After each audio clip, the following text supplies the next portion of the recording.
What happened during the final 24 hours of Jesus Christ's life? For centuries, people have remembered the cross. But what happened before Jesus was crucified? What did he say? Where did he go?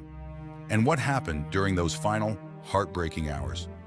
Tonight, we are going back to that final day, step by step, and stay until the end, because the final moments of Jesus' life contain one of the most powerful messages in Christian history. It began with Jesus and his disciples gathering for the Last Supper. Jesus knew something was about to happen. While they were eating, Jesus told his disciples that one of them would betray him. The room must have gone silent. Then Jesus took bread, gave thanks, broke it, and gave it to his disciples. He also took the cup and spoke of his blood. But there was another shocking moment. Jesus told Peter that before the rooster crowed, Peter would deny knowing him 3 times. Peter could not believe it. He insisted that he would never abandon Jesus. But Jesus knew what was coming. After the meal, Jesus and his disciples left Jerusalem and went toward the Garden of Gethsemane. This is where the story becomes even more intense. Jesus asked his disciples to stay awake and pray. Then he went a little farther away. According to the Gospels, Jesus was deeply distressed and sorrowful. He prayed to God, asking that, if possible, this suffering might pass from him. But he also surrendered himself to God's will. Jesus returned and found his disciples sleeping. He told them to watch and pray. Then he went away again and prayed. And again. This was the beginning of one of the darkest nights in the story of Jesus. Suddenly, the sound of approaching people could be heard. Judas Iscariot arrived with an armed crowd. Judas approached Jesus and identified him with a kiss. Jesus was arrested.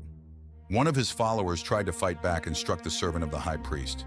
But Jesus stopped the violence. He knew that his arrest was not an accident. His disciples scattered.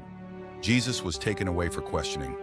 The religious authorities accused him and searched for evidence against him. But Jesus remained silent. Eventually, he was brought before the Roman governor, Pontius Pilate. Pilate questioned Jesus, "Are you the king of the Jews?" Jesus answered in a way that revealed that his kingdom was not an ordinary earthly kingdom. Pilate found no clear reason to execute him, but the crowd demanded crucifixion. The pressure became overwhelming. Pilate eventually handed Jesus over to be crucified. Then came the Roman soldiers. Jesus was mocked, beaten, and given a crown made of thorns. They dressed him in a purple robe and mocked him as a king. Then Jesus was forced to carry the cross toward the place of execution. The journey was painful. Jesus eventually reached Golgotha, also called the place of the skull. There he was crucified. 2 criminals were crucified alongside him. Above Jesus was placed an accusation, identifying him as the King of the Jews. But even while suffering, Jesus spoke words of forgiveness. He asked God to forgive those responsible because, as the Gospel records, they did not fully understand what they were doing. Imagine that moment. A man being tortured, yet praying for forgiveness for the people hurting him. As the hours passed, darkness came over the land. The atmosphere became terrifying. Jesus continued to suffer on the cross. Near the end, Jesus spoke his final words. He entrusted himself to God, and then he died. At that moment, according to the Gospel accounts, the curtain of the temple was torn in 2. The earth shook, and even the Roman centurion who witnessed the event was deeply affected. But the story did not end there.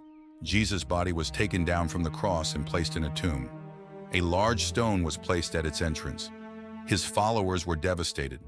They believed that everything was over. But 3 days later, something happened that would change Christianity forever. The tomb was found empty. Jesus had risen. The resurrection became the central message of Christianity, that death was not the end. So when we look at the final 24 hours of Jesus' life, we are not simply looking at a story of suffering. We are looking at a story of betrayal, courage, forgiveness, sacrifice, and hope. Jesus knew what was coming. He could have turned away, but he continued forward. And perhaps the most powerful lesson is this: even in the darkest moment, forgiveness and faith can survive. The cross looked like the end, but according to Christian belief, it was only the beginning. If this story made you think, subscribe for more powerful Bible stories, mysteries, and moments from the life of Jesus. And remember, the darkest night does not always mean the story's over.